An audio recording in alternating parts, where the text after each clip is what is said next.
One thing we can count on is Easter is always a joyful occasion. It is at the heart of our Christian faith, but it is shrouded in a mystery laced with questions. Preachers struggle with how to speak of it in a meaningful way. This is especially true for us here at St. Matthew's, who are on a progressive Christian path. There are a number of retired clergy who worship here because they have moved beyond the traditional doctrines of the church. Their understanding of the faith has evolved.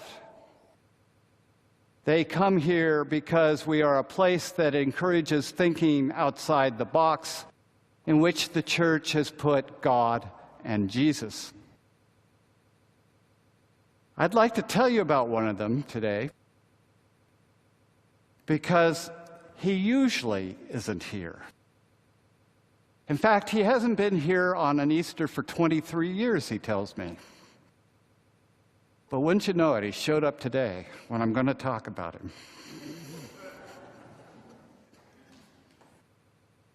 He has told us that we will see him most Sundays, but never on Easter. His reason is that he has never been able to swallow the dead man walking understanding of Easter and the he died for our sins interpretation of the cross. He knows that I have repudiated both those ideas many times. But he also knows that I face a dilemma today. How can I remain Christian and turn my back on the central story of our faith? How can I, as a representative of an institution that has 2,000 years of history and which is littered with faith statements formulated when the world was quite different, and still be intellectually honest and relevant to the world in which we live, and yet stay connected to our tradition? It isn't easy, so I sweat blood over my Easter sermons. For, to paraphrase Paul, if the resurrection didn't happen, why have we gone to all the trouble to be here today? We like to claim that Christianity started organized, that Jesus organized it, and that it has been getting more and more organized ever since. It's true that Jesus was a superb community organizer, but he was not particularly committed to institution building. That wasn't what his ministry was about, and it's not really what his message was about. Napoleon Bonaparte once met with an important cardinal. He grew increasingly frustrated with him as the meeting progressed. He finally erupted, saying, "May I remind you, Your Eminence, that I have the power to destroy the church?" To his surprise, the cardinal shrugged ruefully and then replied, "Your Majesty, why should you be able to achieve what thousands of clergy have been attempting and failing at for nearly 2,000 years?" The church is too often tone deaf to hear the music of Jesus. Instead, the church wants Jesus to dance to its tune. That wasn't what Jesus had in mind. There's no evidence Jesus was trying to establish a new organized religion. Just a quick skimming of the Gospels makes pretty clear that Jesus wasn't a fan of organized believing. He flaunted its rules and challenged its assumptions. It didn't make him very popular with the priests. Still, he didn't seem to be bothered by what the religious thought of him, even though he knew that they couldn't tolerate indefinitely his defiance of their presumed authority. While Jesus had no love of organized religion, he did seem to have a place in his heart for a disorganized one.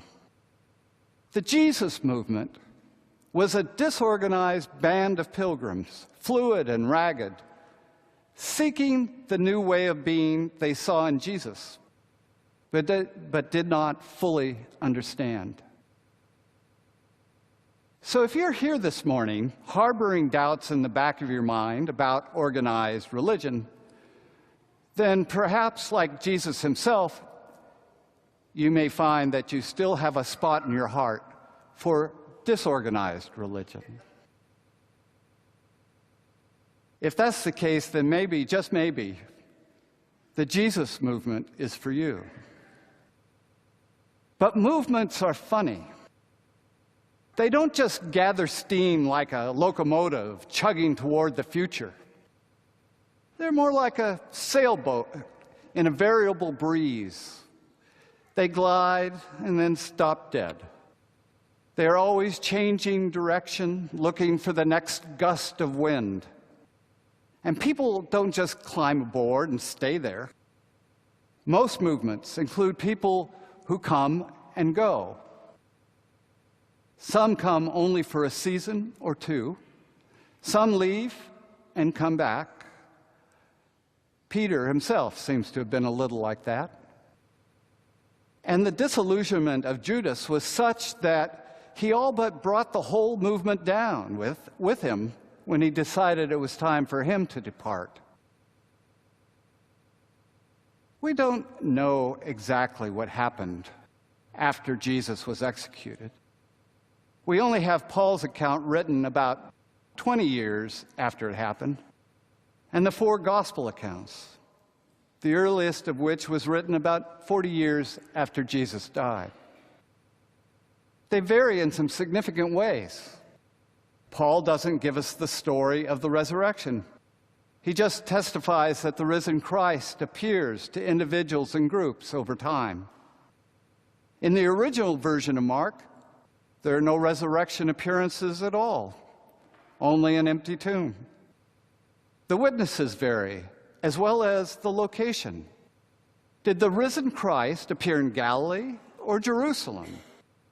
Did he appear in bodily form or in a more mystical way?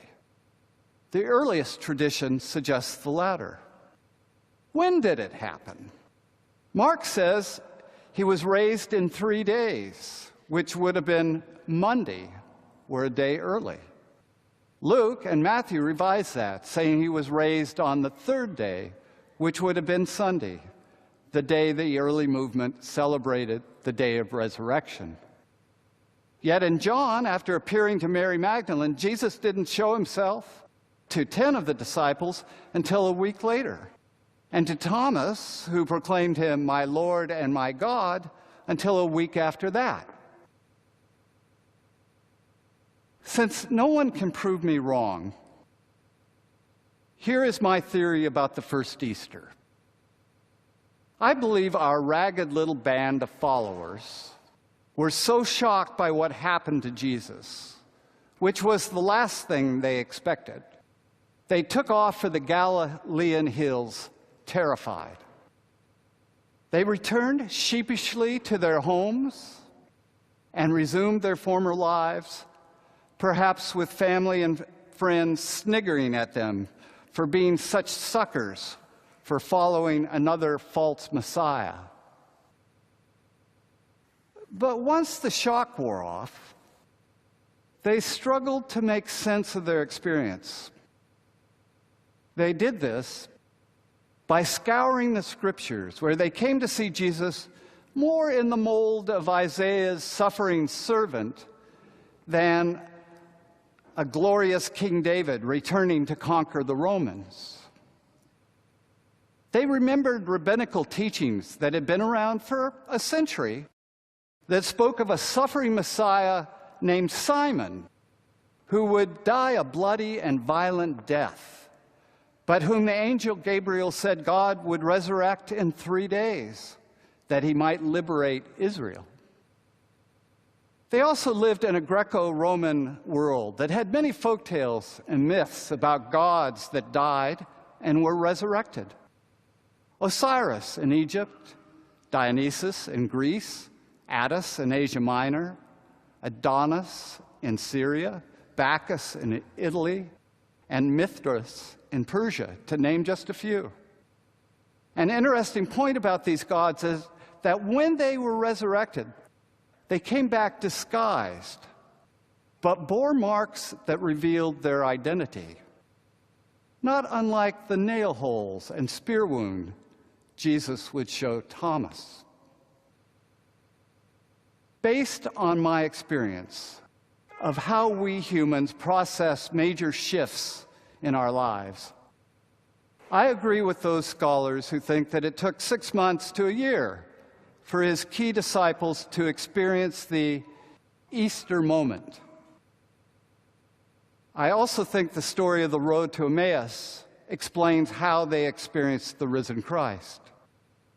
You will remember that 2 disciples, not mentioned, previously realized they had encountered the risen Christ after a meal, where the stranger took, blessed, broke, and shared bread with them. It was in loving fellowship around a meal that many might have experienced their Easter moment. When those moments occurred, this ragtag Jesus movement began to discover that hate had not killed love, that the God they experienced in Jesus was in them. Love and compassion could not be dominated or destroyed, even by Rome. When they discovered this, they were transformed and had to tell the world about it. These fearful followers suddenly found that there were worse things to be afraid of than death, specifically not being fully alive.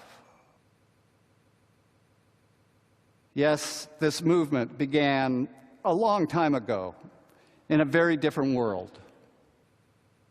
But our humanity has remained pretty much the same. We still live in fear. We still know exploitation and oppression.